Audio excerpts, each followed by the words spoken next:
In the unforgiving landscape of Pine Ridge, New Mexico, where the desert wind whispers stories of survival, Elena Rodriguez knew exactly how to protect what mattered most. 2 through 341 confirmed intelligence missions, 3 classified commendations, and a Navy SEAL career that read like a ghost story, all traded for a small organic vineyard and the promise of a quiet life with her 2 children. The Timberwolves motorcycle gang thought they were targeting just another struggling single mother. They had no idea what was waiting for them. The morning sun crept over the rocky horizon, casting long shadows across the Rodriguez family vineyard. Elena moved with practiced efficiency, her calloused hands testing irrigation lines with the same precision she once used to dismantle complex intelligence networks. Maya, her 16-year-old daughter, watched her mother's methodical movements, understanding that nothing was ever truly random on their farm. "Mom?" Maya called, her dark hair catching the early light. "Mrs. Collins just called. Said some bikers were asking questions at the general store about our property." Elena's response was calm, her eyes automatically scanning the distant tree line. "What kind of questions?" "About ownership, about recent bank payments," Maya continued, her voice steady but tense. 8-year-old Carlos appeared from behind the barn, their Australian Shepherd Scout, padding quietly at his heels. "Scout's been acting weird since sunrise," the boy reported. His observational skills a clear inheritance from his mother. Elena knelt, scratching behind Scout's ears. The dog's unusual alertness reminded her of past missions, of moments when danger lurked just beyond perception.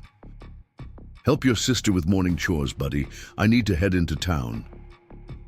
Wilson's feed and supply sat at Pine Ridge's central intersection, a weathered wooden building that had served the community for generations. Jack Thompson, the local sheriff, looked up as Elena entered, his worried expression confirming her suspicions. "4 of them," he lowered his voice, though the store was empty. "Timberwolves MC. They're moving north from Arizona, taking over small towns, targeting local businesses, especially farms struggling with bank payments." Elena maintained her casual stance, but her mind was already calculating angles, potential threats, escape routes. The bell above the door chimed, and Elizabeth Winters, the town's elderly community coordinator, hurried in with unusual urgency. "Elena, you need to see this," Elizabeth whispered, guiding her outside. A black motorcycle cruised past, its rider making no effort to hide his surveillance. The Timberwolves patch gleamed in the morning sun. "Third pass this morning," Elizabeth murmured. Elena squeezed the older woman's hand. "Keep an eye on the kids if they're ever in town alone." Elizabeth's knowing look suggested she understood far more than she let on. Back at the farm, Elena found Maya and Carlos finishing their chores. Her daughter's tense posture showed she'd spotted the motorcycle too. "Mom, are we in trouble because of the bank payments?" Maya asked. Elena pulled both children close. "No one's taking this farm. It's been in our family for 3 generations, and it'll stay that way." Carlos looked worried. "Some people think being scary gives them power. Real strength comes from protecting what matters," Elena interrupted gently, "not from threatening others." In the barn, behind a carefully constructed false wall hidden behind old hay bales, Elena accessed a compartment she'd hoped to never use again. Her specialized communications and intelligence gear, carefully maintained, waited silently. She'd built this cache the day she bought the farm, praying her past would never catch up with her. The sound of approaching motorcycles carried across the valley. 4 bikes rumbled past her property, their riders watching openly. The lead rider, a tall man with a scarred face and Timberwolves stitched on his leather cut, slowed to a stop. "Nice place you got here, lady," he called out, his cold smile carrying a clear threat. "Shame if something happened to it." Elena met his gaze calmly, her stance relaxed but balanced. "Private property. Best move along." His grin widened. "Times are hard for small farms. Banks get impatient. Accidents happen." "Not interested," Elena responded. The rider's expression hardened. "Everyone's interested eventually. Ask the Thompson farm how refusing worked out for them." They roared away in a cloud of dust, but Elena knew this was just the beginning. The evening settled over Pine Ridge like a heavy blanket, but Elena Rodriguez knew sleep would not come easily. She sat on the farmhouse porch, cleaning a shotgun, the legal one she kept for coyotes, not the sophisticated communication and surveillance equipment hidden in the barn. Maya and Carlos were asleep, but Scout remained alert, his ears twitching at distant sounds. Elena counted 6 different motorcycle riders conducting surveillance, their patterns suggesting professional training. The Timberwolves weren't just random outlaws. They were organized, experienced, and used to getting their way. At dawn, Elena drove into town to meet with Sheriff Jack Thompson. His office smelled of coffee and gun oil, its walls lined with faded wanted posters and community service awards. "Same pattern as Cedar Creek," Thompson said, spreading out a map. "They move and slowly target vulnerable properties. By the time people realize what's happening, they own half the town." Elena studied the map, her intelligence training automatically analyzing potential scenarios. "I'm not selling," she stated firmly, "but I'd rather handle this legally first." Thompson sighed. "I'll increase patrols, but I'm short-staffed. These guys are smart, never leave enough evidence for charges." The Pine Ridge diner fell silent as 3 Timberwolves motorcycles pulled up outside. Elena watched through the window as Victor Sloan, the gang's leader, dismounted with his lieutenants, a man called Storm and another named Blade. "Thought about our offer?" Sloan slid into the booth across from her. "Not interested," Elena responded, sipping her coffee. Storm leaned against the booth. $5,000 a month keeps your farm safe, cheap compared to rebuilding after a fire." Michael Reyes, the local mechanic with a prosthetic leg from his own military service, spoke up. "Threatening women and children. How you usually start your morning?" Tension crackled through the diner. When Blade grabbed Elena's arm, what happened next was too fast for most observers to follow. In a fluid motion, she used his own grip against him. Suddenly, Blade was sitting, nursing a wrist bent at an uncomfortable angle. "Don't touch me," she said quietly, then walked out. Dr. Rachel Collins arrived that afternoon to check on a pregnant mare. The veterinarian worked efficiently, but Sarah noticed her studying the fresh motorcycle tracks near the barn. "Heard about the diner," Kate said casually. "That move looked like military training." "Self-defense class," Elena replied smoothly. 2 Timberwolves bikes circled the property, their riders carrying suspicious objects. Elena's warning shot with her legal shotgun struck dirt near their bikes. They swerved, dropping their weapons, which shattered harmlessly in the field. "Next, one won't miss," she called out.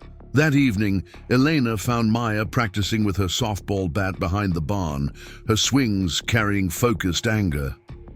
"Those men at the diner aren't going to leave us alone, are they?" Maya said. "No, honey, but we're not leaving either," Elena responded. As darkness fell, more motorcycles passed on the distant road.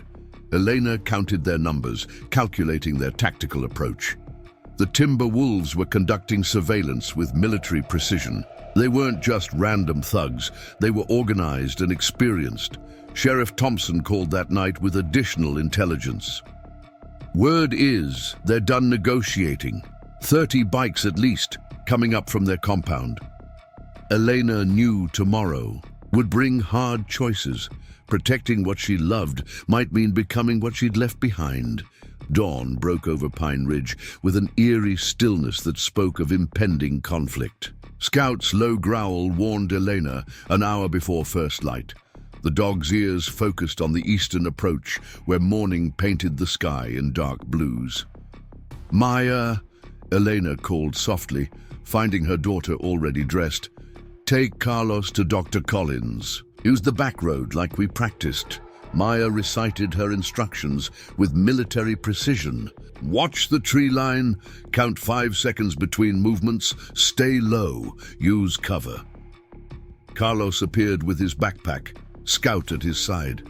The boy's eyes were scared but determined. Elena hugged them both, her voice calm but firm. Everything's going to be fine. Dr. Collins is expecting you. Scout led the children toward the hidden back road as the first rumble of motorcycles carried across the valley. Eleanor counted engines by sound, at least 20 approaching from the main road, another group from the north. More than expected. Michael. Reyes emerged from behind the barn, shotgun in hand. Thought you could use backup, he said, checking his weapon with practiced efficiency. You shouldn't be here, Elena responded. Neither should they, Mike replied.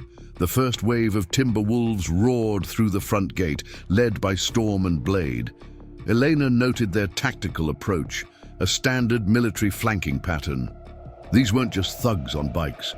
Last chance, Storm's voice carried across the pre-dawn darkness. Sign over the farm or we burn it all.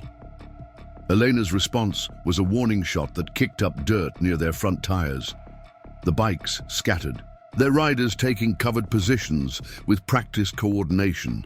Ex-military, Mike observed, moving in fire teams. Preparing and narrating this story took us a lot of time, so if you are enjoying it, subscribe to our channel. It means a lot to us. Now back to the story. Elena was already moving to higher ground, her mind calculating angles and escape routes. Watch the barn's blind spot, she instructed Mike. More bikes arrived surrounding the farmhouse.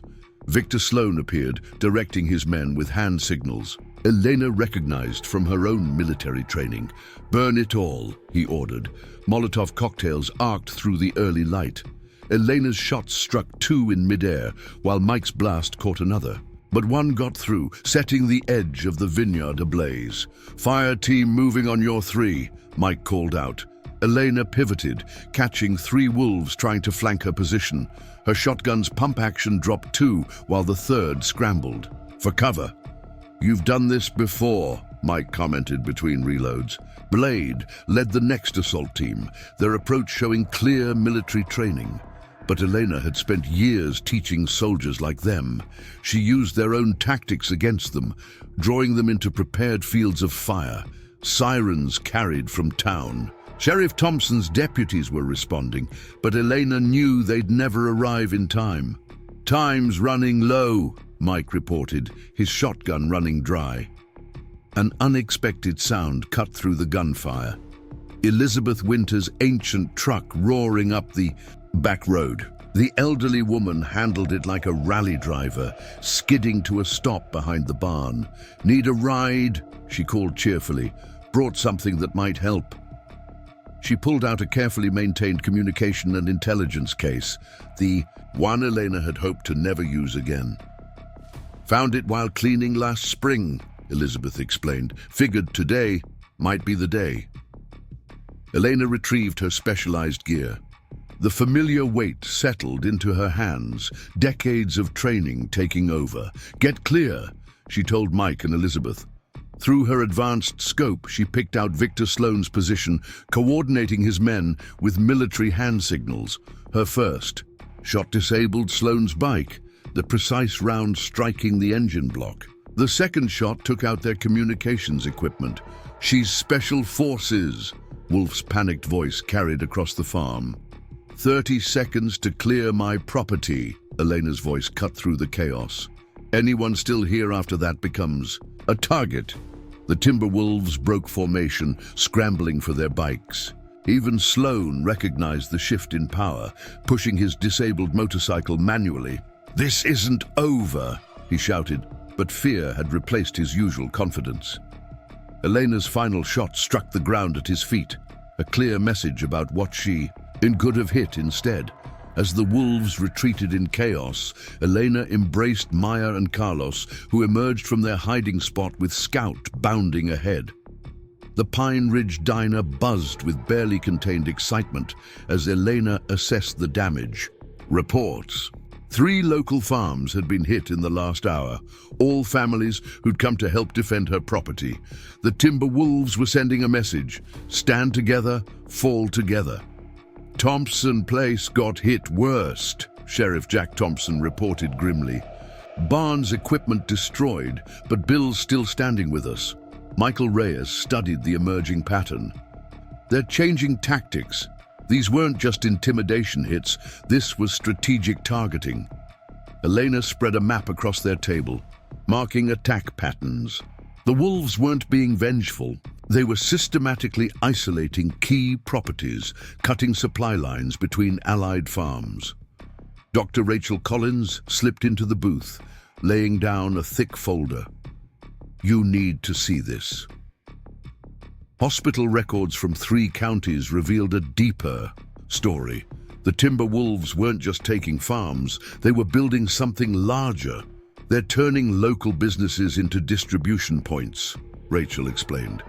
Money laundering operations. This isn't just a gang, it's an organized criminal enterprise. Victor Sloan had special forces training too, Elizabeth Winters added. Different branch, different war, but he knows exactly what he's doing. The room fell silent. Elena met each person's eyes, measuring trust against necessity. 20 years in military intelligence, she finally said, most of it classified. I wasn't just gathering information, I was dismantling networks that thought they were untouchable. Sheriff Thompson nodded. We've known about your background since you bought the farm. Your intelligence file was interesting. A message buzzed on Elena's phone, an unknown number with tactical coordinates. Sloan was calling a meet. He wants to talk, Elena announced. Neutral ground, just him and me. It's a trap, Michael warned. Of course it is, Elena replied. That's why I need all of you to understand what comes next. The meeting point was Eagle Peak Overlook, providing a clear view of the valley below. Elena arrived early, identifying potential sniper positions where Sloan's men were waiting. Impressive setup. Sloan emerged from the shadows. 4 kill teams with overlapping fields of fire. Elena's response was calm, almost perfect.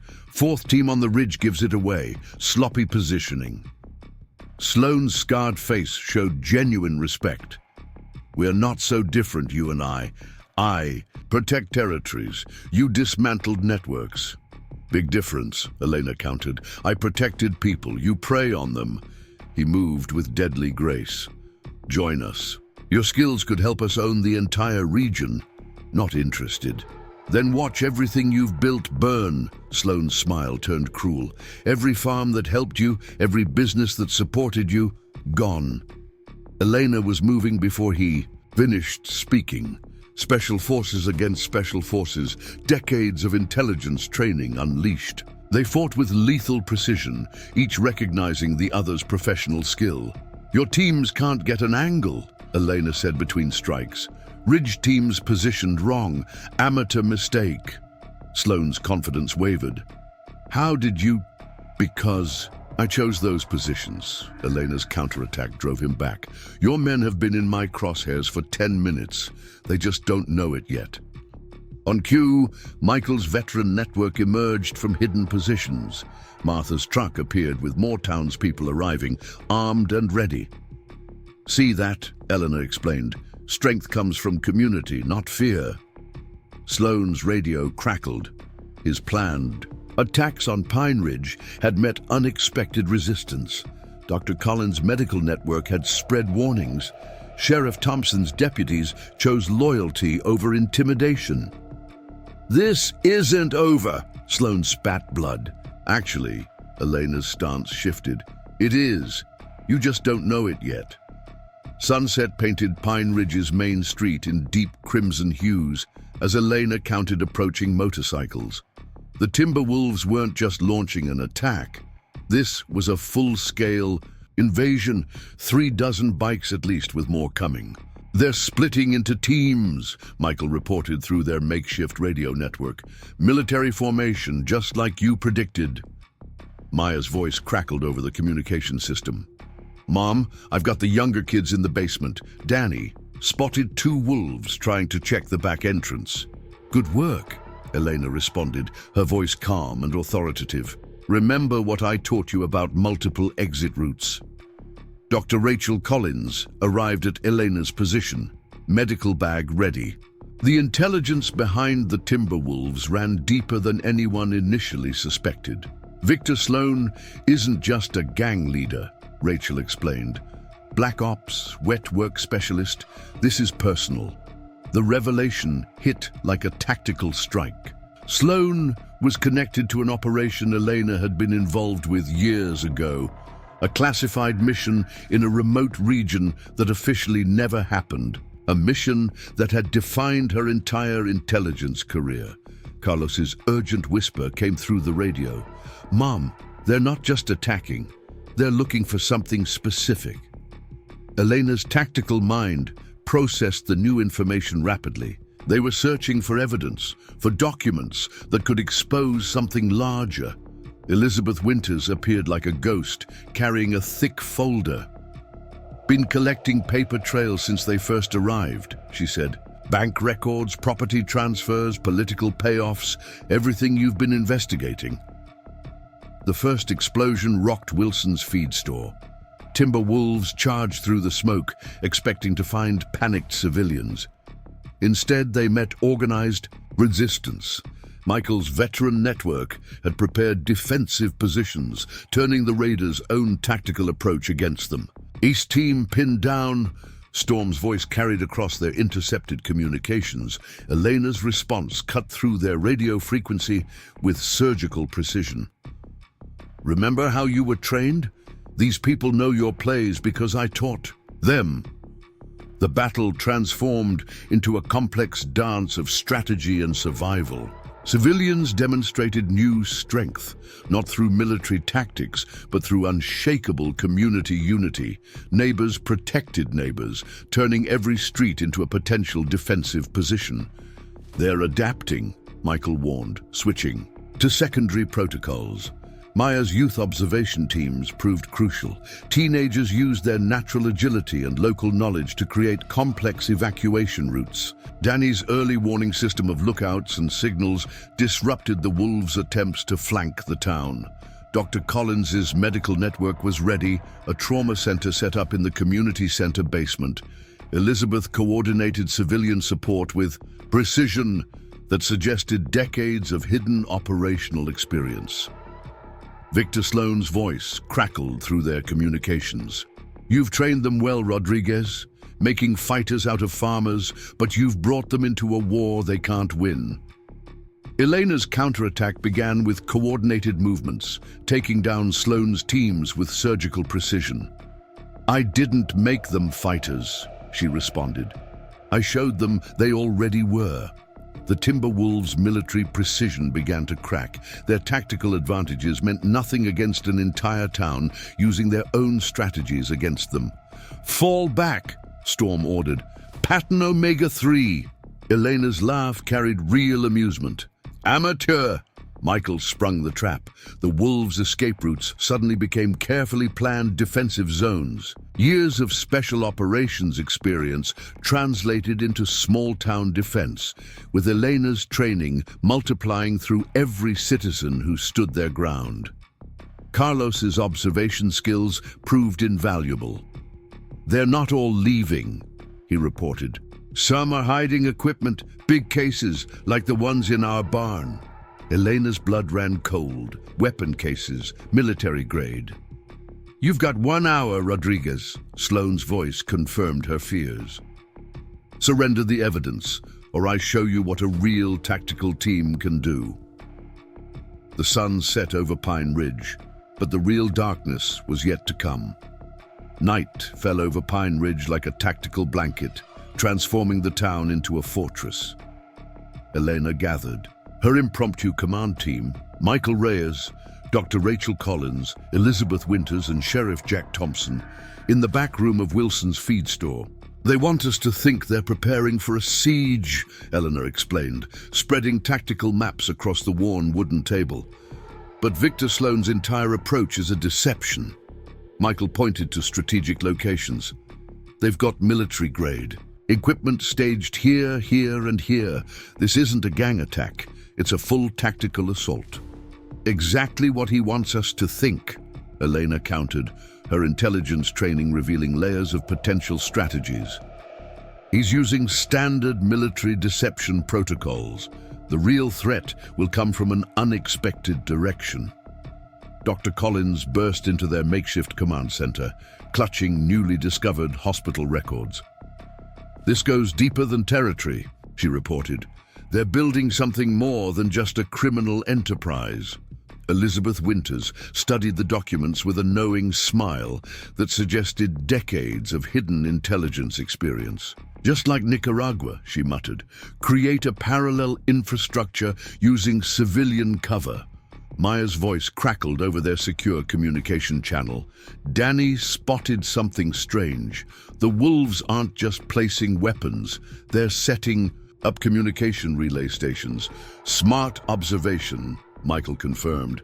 They're building a command and control network. Elena's tactical mind saw the bigger picture. No, they're revealing an existing one. Carlos's observation skills proved crucial. The equipment's not new, Mom. It's dusty, like it's been here a while.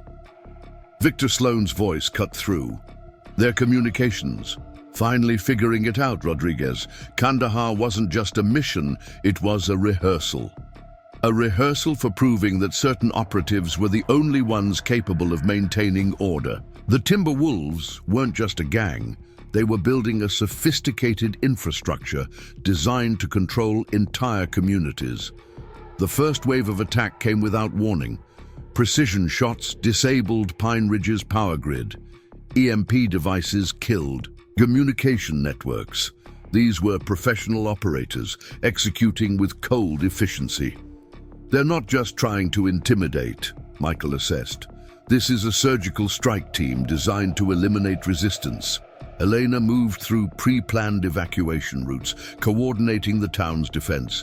These weren't raiders they could rehabilitate. These were hardened operators who'd chosen this path with clear, calculated minds. Dr. Collins secured sensitive medical records. They've studied our entire operation, she reported, targeting specific buildings, command posts, training facilities. Elizabeth's intelligence network revealed the deeper threat. Other private organizations were losing contracts. Communities were choosing Pine Ridge's defense model over traditional security approaches. The wolves moved with lethal precision, using tactics Elena had never encountered. Their gear represented the cutting edge of tactical technology, backed by resources far beyond a simple motorcycle gang. They think they have our files, Carlos corrected during a critical moment, but those are decoy servers Mom set up months ago. Maya's youth observation network laid careful traps, using the wolves' own professionalism against them. When they reached defensive positions, they found reformed former members working seamlessly with local defenders, military precision enhanced by intimate knowledge of the terrain. They're adapting, Sloane warned, monitoring their communications, switching to enhanced tactical protocols. Elena's response was calculated. Let them depend on technology. We'll rely on something they can't compute, human connection. The battle became a complex demonstration of community versus cold, calculated strategy. Sonic weapons and disorientation devices met with old-school techniques that didn't rely on modern equipment. Teenagers used parkour to outflank tactical positions. Farmers turned irrigation systems into unexpected defensive weapons. They're losing tactical cohesion, Carlos observed. Their formations are breaking down. Victor Sloane watched his former colleagues struggle. They've got better training, better equipment, but they're fighting alone, each man focused on his individual role. Elena confirmed the observation. We're fighting together, not just as individuals, but as a community. The first light of dawn revealed the extent of Pine Ridge's transformation. Where other towns might have crumbled, this community had become a living defense mechanism, adapting with a fluidity that defied traditional tactical understanding. Private military helicopters approached, their stealth technology designed to render them invisible to conventional tracking systems. But Elena Rodriguez had spent 2 decades learning how invisible truly looked. "Black Ops," Michael Reyes muttered, studying the incoming aircraft. "Not standard military. These are the ones who handle problems that officially never happen." Dr. Rachel Collins pulled up classified files on her encrypted tablet. Colonel Victor Merrick disappeared from official records 5 years ago after questioning certain top-secret operations. Didn't disappear, went private. Carlos's observation skills kicked in first. "Mum, they're using active camouflage. Thermal imaging can't track them." The first strike came with surgical precision. Non-lethal rounds containing an unknown chemical agent targeted key defenders, neural inhibitors designed to shut down combat reflexes without leaving forensic evidence. Capture operation, Sheriff Jack Thompson realized. They want intelligence on our entire network. Maya's youth observation team caught something else. Diplomatic markings hidden under stealth coding. Multiple countries involved. Elena recognized the tactical signatures immediately. These weren't just corporate mercenaries or militant extremists. These were operators trained to handle scenarios that existed in the shadows between international agreements. "They're here because we've become an international problem," Victor Sloan explained, analyzing the incoming tactical data. "Our model of community resistance is inspiring similar movements globally. Power structures are getting nervous."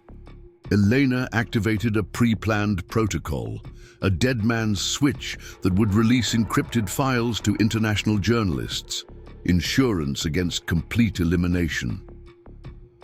"Try to make us disappear," Elizabeth Winters said quietly, "and every classified operation from the last 3 decades becomes public."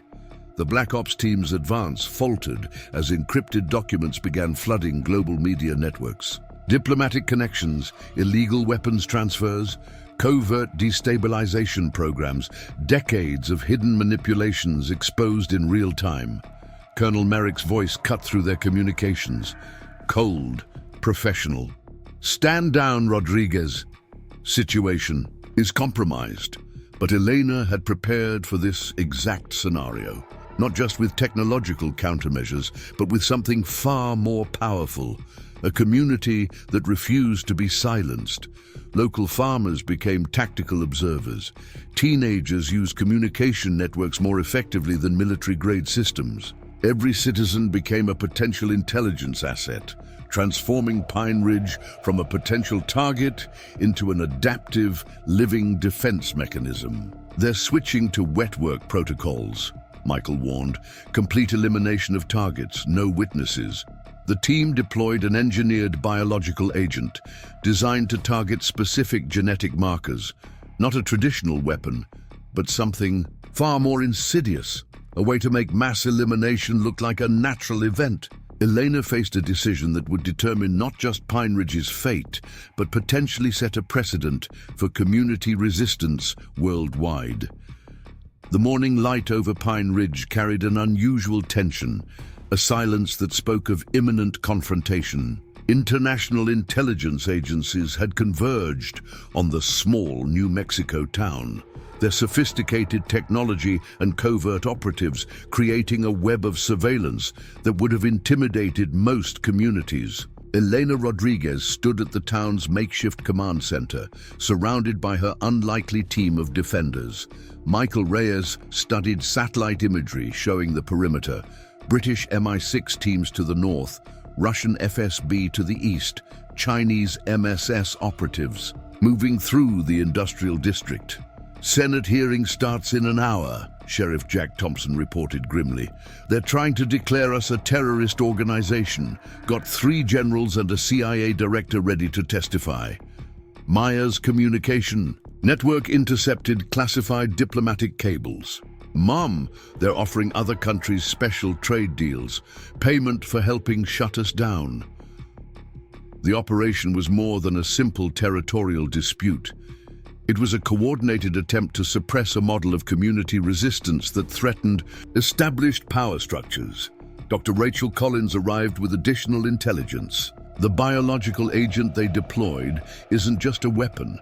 It's a targeted genetic suppression mechanism designed to neutralize specific population segments without leaving traditional forensic evidence. Carlos's observation skills proved crucial. "They're not just attacking," he reported. "They're looking for something specific, checking particular locations, targeting specific information." Victor Sloan, now working with the community, decoded intercepted communications. They want to erase our entire digital existence, bank records disappearing, social media accounts vanishing, official documents being altered to paint community leaders as dangerous extremists. Elizabeth Winters spread out a collection of documents she'd been gathering for decades. "Not their first attempt at total information suppression," she said quietly. "I've seen similar tactics during Cold War. Intelligence operations." The first explosion rocked the town's communication center. Operatives charged through the smoke, expecting to find panicked civilians. Instead, they encountered a coordinated resistance that defied traditional military understanding. Elena's tactical training transformed the entire town into a living defense mechanism. Every street became a potential ambush point, every building a strategic stronghold. The community's intimate knowledge of their terrain became their most powerful weapon. "They're adapting," Sloan warned, monitoring the incoming team's communication frequencies. Switching to full suppression protocols, no more concern about public perception. International hit teams deployed sonic weapons and neural disruptors. Cutting-edge technology designed to incapacitate resistance without leaving evidence. But Pine Ridge had prepared for this exact scenario. Maya's youth observation network tracked the operatives' movements. They're splitting into multiple teams using standard infiltration protocols. "Exactly what we predicted," Elena responded, her voice calm and calculated. The town's defense wasn't just about physical resistance. It was a demonstration of community strength that threatened the very foundations of centralized control. Neighbors protected neighbors. Civilians who had never considered themselves fighters now moved with a coordinated purpose. Dr. Collins's medical network began documenting everything.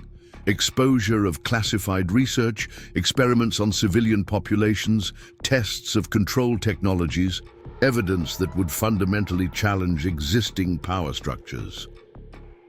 "They can't function in the light," Michael observed as the international task force began to withdraw. "Their entire tactical doctrine depends on secrecy." Carlos caught something critical. Not all of them are leaving. Some are hiding equipment, large cases, military grade. Elena's tactical mind processed the information rapidly.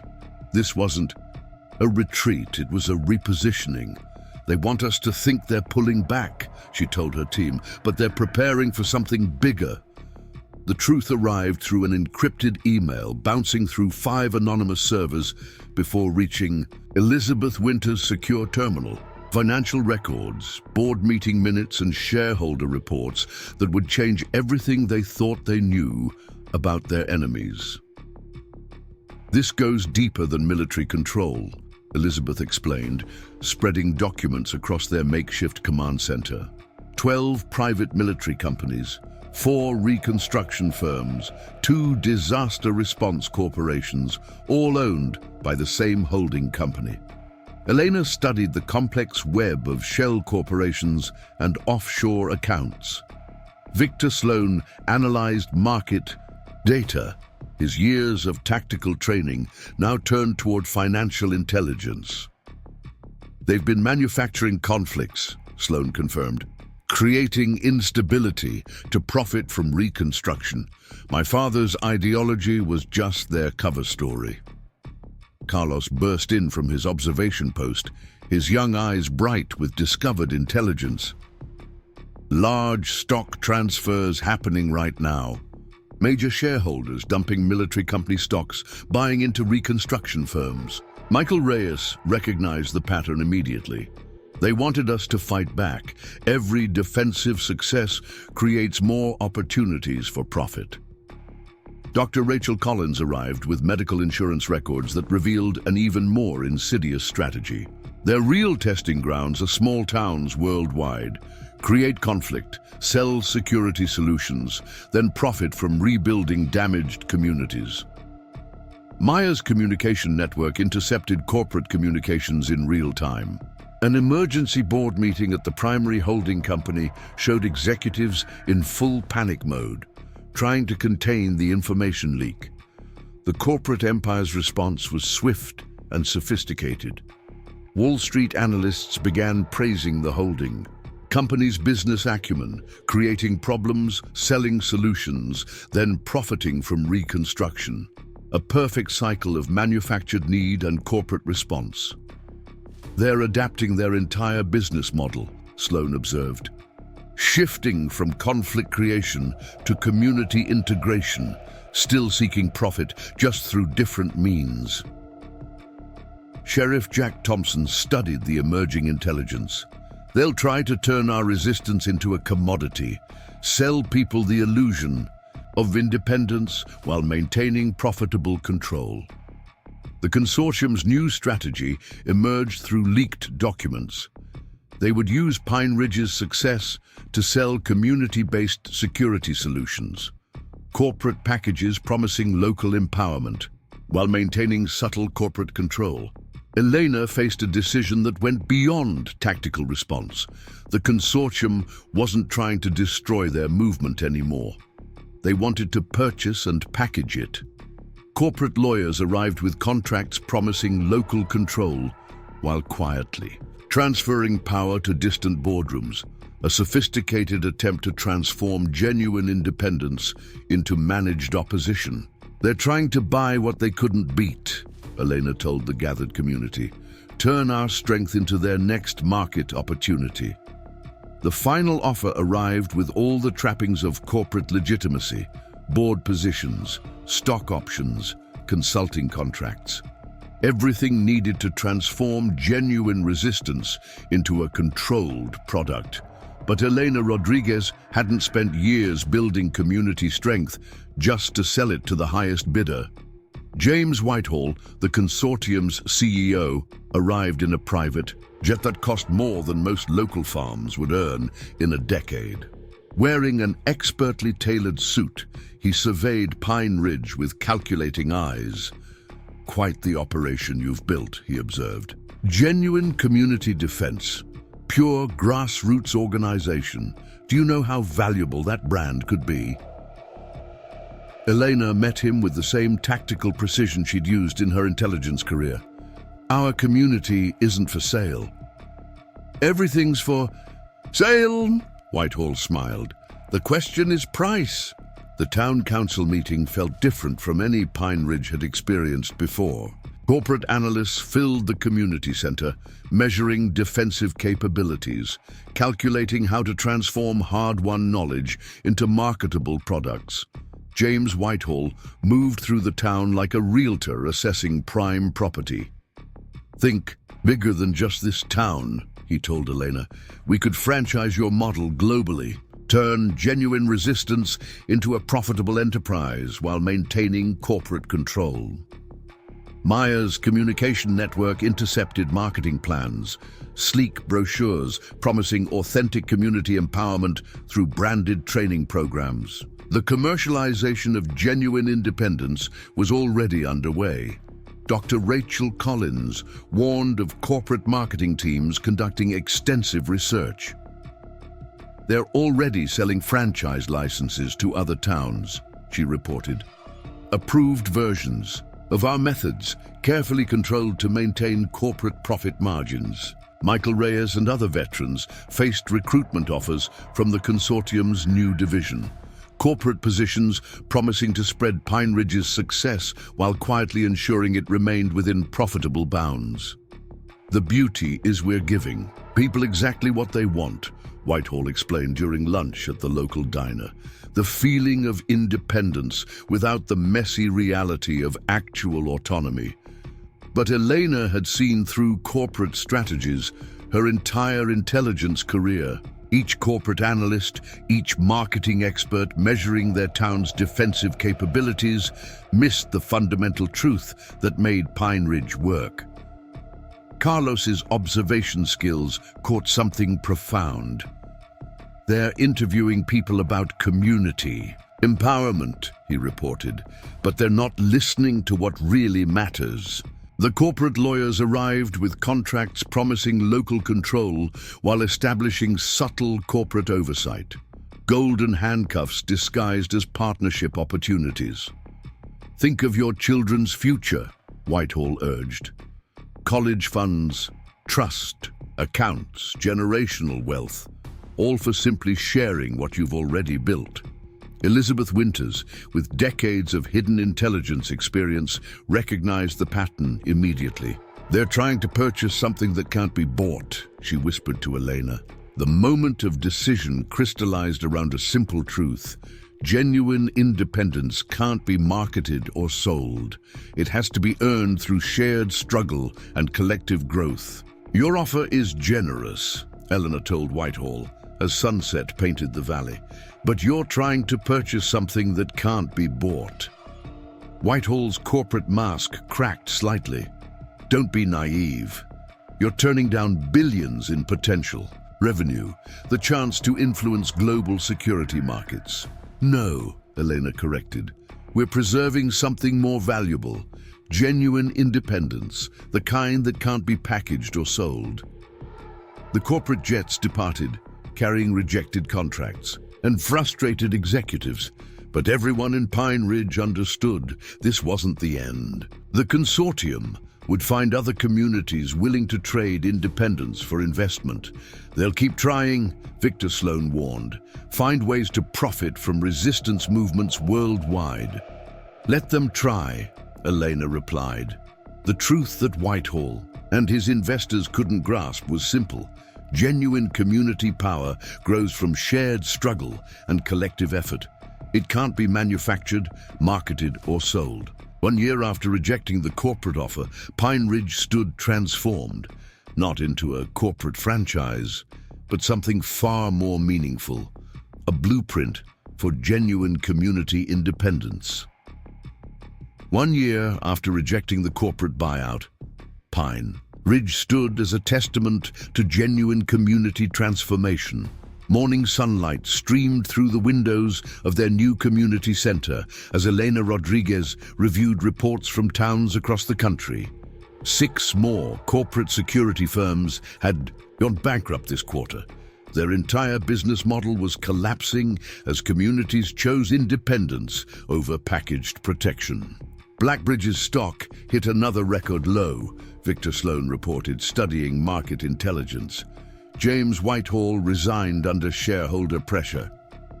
Carlos entered with fresh intelligence, his observation skills as sharp as ever.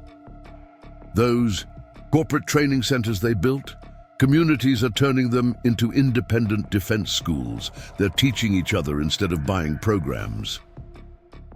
The transformation went deeper than just security. Towns that had rejected corporate packages discovered their own unique ways of building community strength, each approach tailored to local needs and culture. That's what Whitehall never understood, Dr. Rachel Collins observed. Genuine community. Power can't be standardized or mass-produced. It has to grow naturally. Maya coordinated an expanded network, now reaching across continents. Not a corporate hierarchy, but a free exchange of knowledge between independent communities. Corporate consultants called it inefficient, but Pine Ridge saw it as their greatest strength. Michael Reyes's Veterans Program had evolved beyond anything corporate packages could offer. Former adversaries now trained alongside community defenders, each group learning from the other's experiences. When corporate entities tried copying their methods, they failed to replicate the most critical element: genuine trust between people. Elizabeth Winters continued monitoring intelligence networks. "They've had 3 more takeover attempts," she reported. "Different corporations trying to buy or control our methods. No one understood why Pine Ridge kept refusing. The answer lay in the community itself. Neighbors chatting on porches, former enemies working side by side, children learning both safety and compassion. A new congressional bill attempted to regulate independent community defense programs. Corporate lobbyists claimed they were a threat to public safety, but political pressure couldn't stop what Pine Ridge had started. Communities worldwide were discovering their own strength, refusing packaged security in favor of earned independence. "Corporations keep asking what our secret is," Dr. Collins said. "They've studied methods, copied training, but can't replicate results.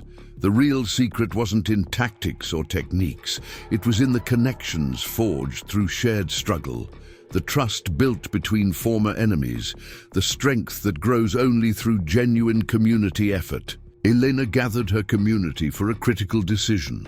Other towns kept asking them to share their formula, but that would defeat the purpose. "Real independence can't be taught through programs or packages," she told the gathered crowd. "It has to be discovered." Maya added, "Each community finding its own way while supporting each other." Carlos finished the thought, helping each other discover their own strength. The sun set over Pine Ridge as Elena looked toward the future. They had shown that genuine community strength couldn't be bought, sold, or packaged. It had to be earned through collective effort and shared purpose. Corporate security industries had tried to commodify resistance, to turn genuine independence into a marketable product. Instead, they had sparked something they couldn't control: communities. Worldwide, discovering their own power, children played freely where surveillance posts once stood. Former enemies shared meals as neighbors. The landscape of resistance had fundamentally changed. If you're on the edge of your seat, make sure you're subscribed. Hit that button and stay tuned, because the final part of this incredible story is coming soon, and you won't want to miss what happens next. 2 weeks after establishing their expanded community defense network, Pine Ridge faced its first major test. Representatives from 6 threatened communities had arrived for training when Elizabeth Winters' intelligence network detected incoming threats. 3 different groups converging, she reported, spreading surveillance photos across the command center table. All ex-military, all following the same destructive doctrine. Michael Reyes analyzed the tactical data. They're not just coming to attack. This is a statement. They want to show other towns that resistance is futile. Elena studied the approach vectors, noting the professional precision of the incoming teams. "They think they're attacking a single defended town," she observed, "when really they're facing a network of communities." Carlos's observation network caught the first probing attacks. "Their advanced teams are different," he reported. "Not just mercenaries or local thugs. These are full tactical units." Dr. Rachel Collins arrived with fresh intelligence from her medical network. "They're hitting multiple towns simultaneously, trying to isolate us, prevent our training program from spreading." The first attacks came at dawn. Professional operators tested Pine Ridge's defenses, expecting to find amateur resistance. Instead, they encountered integrated defense networks, civilians and veterans working in perfect coordination. "West team neutralized," Michael reported with professional satisfaction. Former adversaries intercepted them using their own tactics. Victor Sloan, now fully committed to defending their community, monitored enemy communications. "They're adapting," he warned, "switching to advanced tactical protocols." Maya's youth observation teams proved crucial. teenagers used their natural agility and local knowledge to create complex defensive maneuvers. Carlos's early warning system of lookouts and signals disrupted the attackers' attempts to gain strategic advantage. 3 more attack teams retreated, their tactical software unable to process the unpredictable responses from a community that refused to follow standard combat protocols. They're not used to civilians who can spot their movements, Sloan analyzed. They still think like traditional military operators, never considering that teaching civilians those skills creates something stronger. Dr. Collins reported growing interest from other potential allies. 2 more operator groups are requesting sanctuary. They saw how our rehabilitated members have found purpose. Elena watched the attacking forces' growing confusion. Elite operators trained to dominate civilians found themselves facing something unprecedented, communities that could defend themselves professionally. Their tactical doctrine is falling apart, Elizabeth noted with satisfaction. They don't have protocols for civilians who understand military strategy because they never considered civilians could be more than targets. The visiting towns were amazed by Pine Ridge's integrated defense model. Youth teams demonstrated surveillance detection techniques. Teenagers spotted and reported enemy movements with remarkable accuracy, their natural observation skills enhanced by professional tactical education. As the attack unfolded, the attacking forces' command structure began to crumble. Professional precision gave way to confusion as they encountered a defense system that defied their training. They're breaking, Michael confirmed, not just tactically. Their entire ideology is being challenged, seeing military training used to empower civilians instead of control them. The final attack attempt demonstrated the completeness of their transformation. Elite operators expecting to overwhelm civilian resistance instead found themselves surrounded by professionally coordinated defense teams. Surrender or retreat, Elena broadcast on their tactical frequency. You've seen what we've built. How military expertise can serve communities instead of subjugating them. More operators chose surrender, seeing the truth demonstrated in Pine Ridge's transformed community. The attack wasn't coming from physical operatives this time. The assault arrived through computerized networks, a silent invasion designed to dismantle everything Pine Ridge had built. Bank accounts froze simultaneously. Power grids across their network of communities became compromised. Communication channels intercepted and blocked. They're hitting every trained community at once, Elizabeth Winters reported, monitoring encrypted red channels, freezing assets, shutting down utilities, blocking supply lines. Dr. Rachel Collins announced the first wave of damage. Government contracts just got pulled from every business supporting our model. Someone's using political pressure to isolate us. Victor Sloan burst in with recovered intelligence documents. It's worse than we thought. Remember those corporate entities who attacked before? They're owned by a consortium with deep government connections. Carlos's observation network caught something unusual. Mom, they're not just cutting communication lines. They're adding something. Network taps, surveillance infrastructure. Maya coordinated with other communities through backup communication channels. They're spreading lies online, calling us militant separatists, domestic threats. Major media is picking up their narrative. Elena studied the tactical digital landscape. They'd prepared for physical attacks, but this sophisticated digital assault represented a new kind of warfare.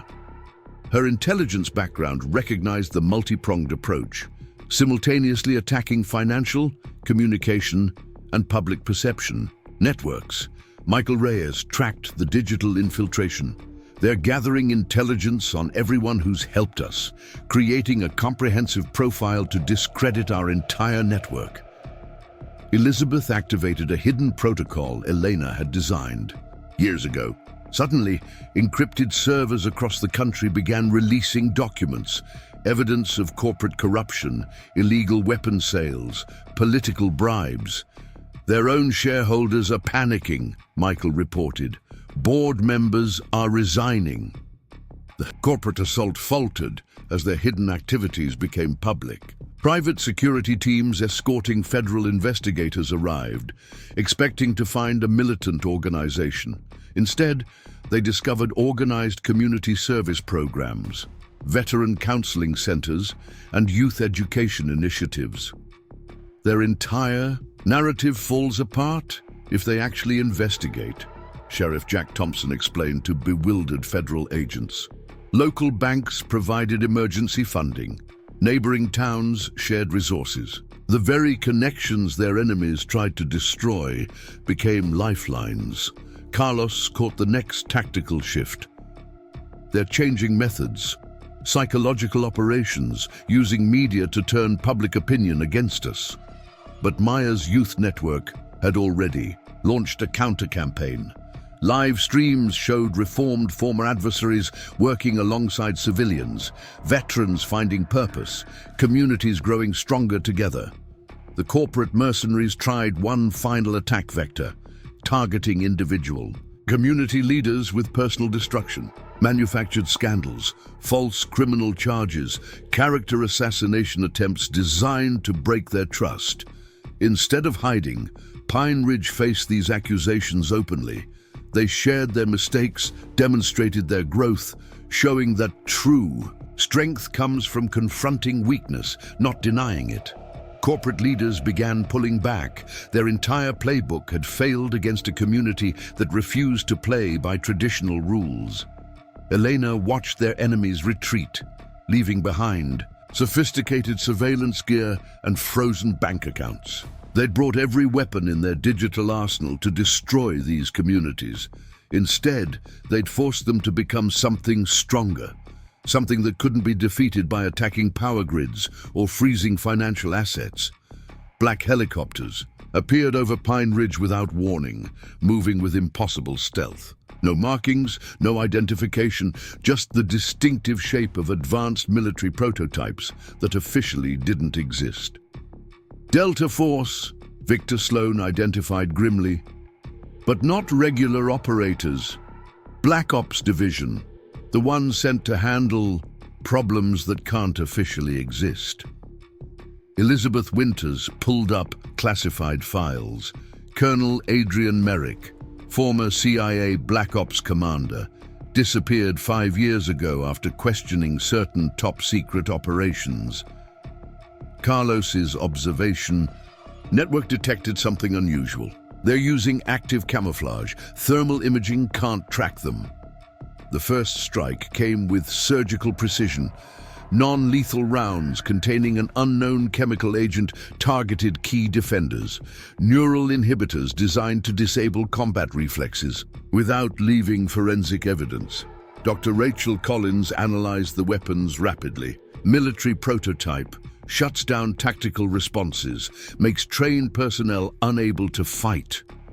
Elena recognized the tactical signatures immediately. These weren't just corporate mercenaries or militant extremists. These were operators trained to handle scenarios that existed in the shadows between international agreements. Maya's communication network intercepted critical intelligence. Diplomatic markings hidden under stealth coding, multiple countries involved. We've become an international problem, Sloan explained. Our resistance model is inspiring similar movements globally.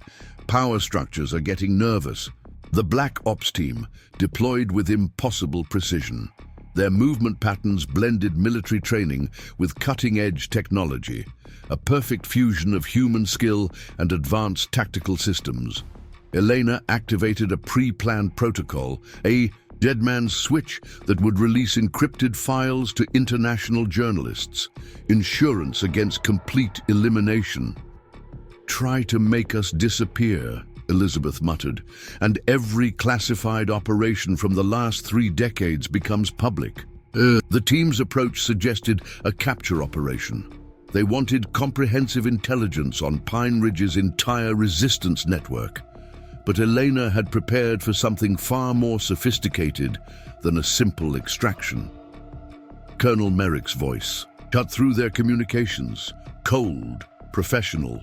Stand down, Rodriguez. Situation is compromised.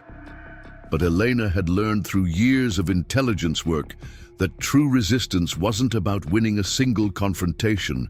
It was about exposing systemic problems. International media began broadcasting live feeds, documents exposing diplomatic connections, illegal weapons transfers. Covert destabilization programs started flooding global networks. Decades of hidden manipulations suddenly became public knowledge. The Black Ops team found their carefully constructed operation dissolving. Their tactical advantage depended on secrecy, and that secrecy was rapidly evaporating. They're switching to wet work protocols, Michael Reyes warned. Complete elimination of targets, no witnesses. The team deployed an engineered biological agent designed to target specific genetic markers. Not a traditional weapon, but something far more insidious, a way to make mass elimination look like a natural event. Elena faced a decision that would determine not just Pine Ridge's fate, but potentially set a precedent for community resistance worldwide. The sunrise over Pine Ridge revealed an unusual silence. No traffic on normally busy streets, no signals on any communication frequency. The entire town had gone dark as international intelligence agencies launched their most sophisticated operation yet. Elizabeth Winters monitored multiple international teams. British MI6 on the northern perimeter, Russian FSB to the east, Chinese MSS operatives moving through the industrial district. Sheriff Jack Thompson reported the immediate political fallout. Senate hearing starts in 1 hour. They're trying to declare us a terrorist organization. 3 generals and a CIA director are ready to testify. Maya's communication network intercepted classified diplomatic cables. They're offering other countries special trade deals, payment for helping shut us down. This was more than a local conflict.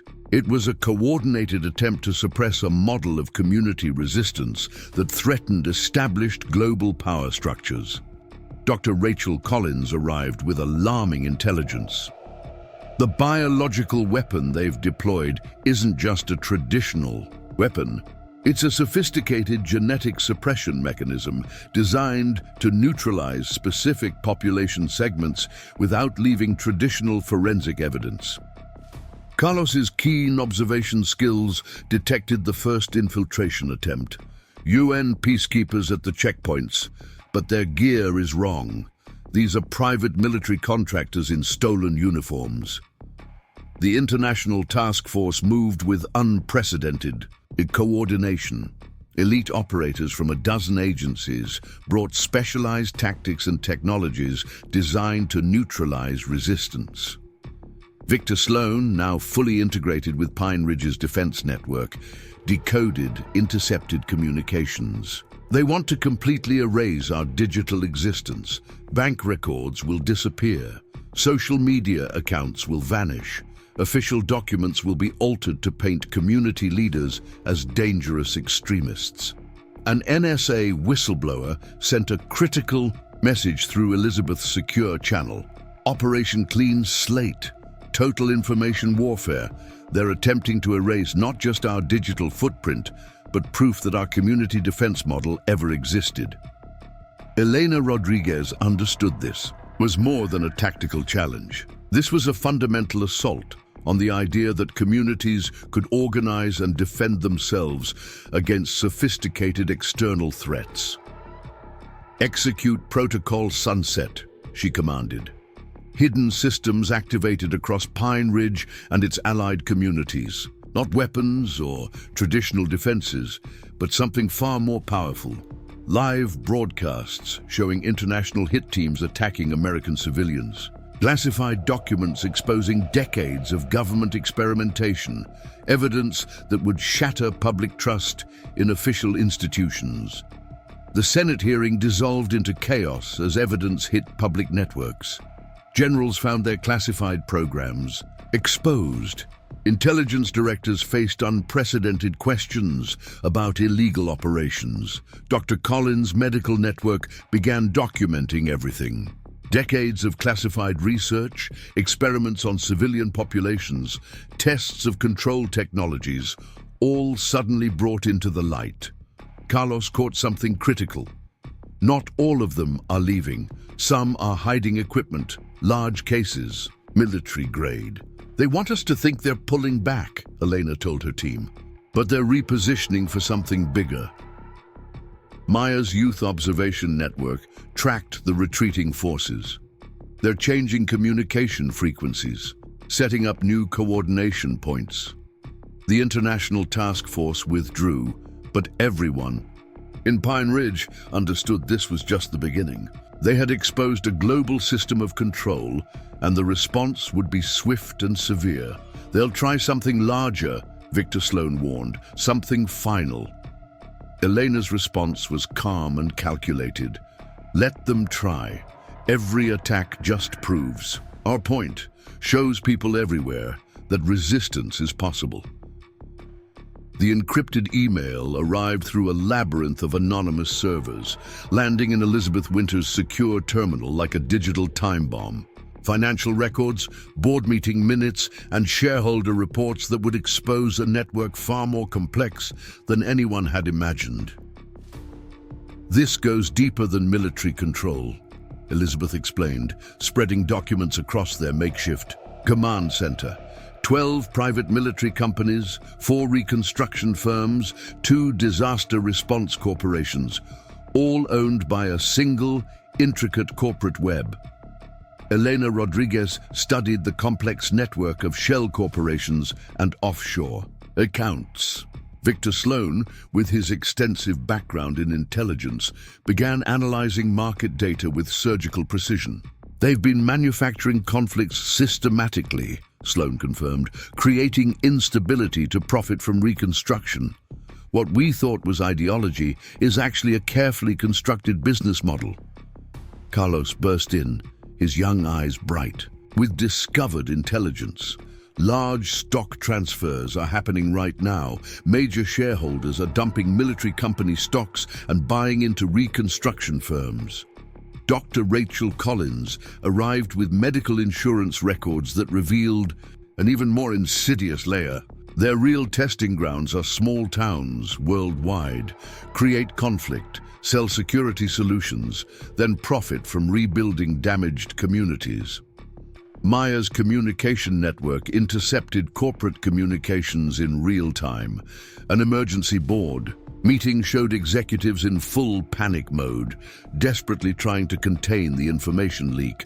The corporate empire's response was swift and sophisticated. Wall Street analysts began praising the holding company's business acumen, creating problems, selling solutions, then profiting from reconstruction, a perfect cycle of manufactured need and corporate response. They're adapting their entire business model, Sloan observed, shifting from conflict creation to community integration, still seeking profit, just through different means. Sheriff Jack Thompson studied the emerging intelligence with a veteran's critical eye. They'll try to turn our resistance into a commodity, sell people the illusion of independence while maintaining profitable control. The consortium's new strategy emerged through leaked documents. They would use Pine Ridge's success to sell community-based security solutions, corporate packages promising local empowerment while maintaining subtle corporate control. Elena faced a decision that went beyond tactical response. The consortium wasn't trying to destroy their movement anymore. They wanted to purchase and package it. Corporate lawyers arrived with contracts promising local control while quietly transferring power to distant boardrooms. A sophisticated attempt to transform genuine independence into managed opposition. They're trying to buy what they couldn't. Beat, Elena told the gathered community, turn our strength into their next market opportunity. The final offer arrived with all the trappings of corporate legitimacy, board positions, stock options, consulting contracts. everything needed to transform genuine resistance into a controlled product. But Elena Rodriguez had spent years building community strength for something far more important than corporate profit. James Whitehall, the consortium's CEO, arrived in a private jet that cost more than most local farms would earn in a decade. Wearing an expertly tailored suit, he surveyed Pine Ridge with calculating eyes. "Quite the operation you've built," he observed. "Genuine community defense, pure grassroots organization. Do you know how valuable that brand could be?" Elena met him with the same tactical precision she'd used throughout her intelligence career. "Our community isn't for sale." "Everything's for sale," Whitehall smiled. "The question is price.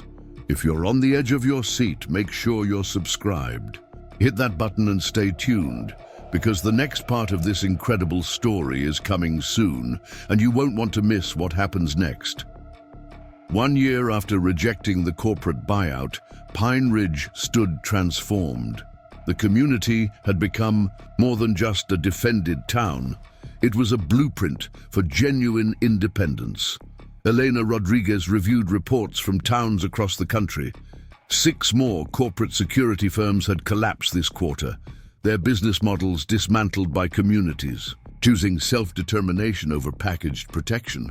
Blackbridge's stock hit another record low, Victor Sloan reported, studying market intelligence. James Whitehall resigned under shareholder pressure. Carlos entered with fresh intelligence about corporate training centers.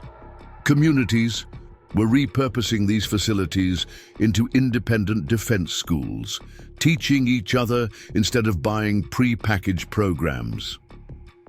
The transformation went deeper than security. Towns had discovered unique ways of building community strength, each approach tailored to local needs and culture. "Genuine community power can't be standardized," Dr. Rachel Collins observed. "It has to grow naturally." Maya coordinated an expanded network reaching across continents, a free exchange of knowledge between independent communities. Corporate consultants called it inefficient, but Pine Ridge saw it as their greatest strength. Michael Reyes' Veterans Program had evolved into something remarkable. Former adversaries trained alongside community defenders, learning from each other's experiences. When corporate entities tried copying their methods, they failed to replicate the most critical element, genuine trust. A new congressional bill attempted to regulate independent community defense programs. Corporate lobbyists claimed they were a threat to public safety. But political pressure couldn't stop the movement Pine Ridge had started. Communities worldwide were discovering their own strength, refusing packaged security in favor of earned independence. Elena gathered her community for a critical reflection. "Real independence can't be taught through programs," she explained. "It has to be discovered." Maya added, "Each community finding its own way while supporting each other." Carlos completed, "The thought, helping each other discover their own strength." As the sun set over Pine Ridge, Elena looked toward the future. They had shown that genuine community strength couldn't be bought, sold, or packaged. It had to be earned through collective effort and shared purpose. Up next, you've got 2 more standout stories right on your screen. If this one hit the mark, you won't want to pass these up. Just click and check them out.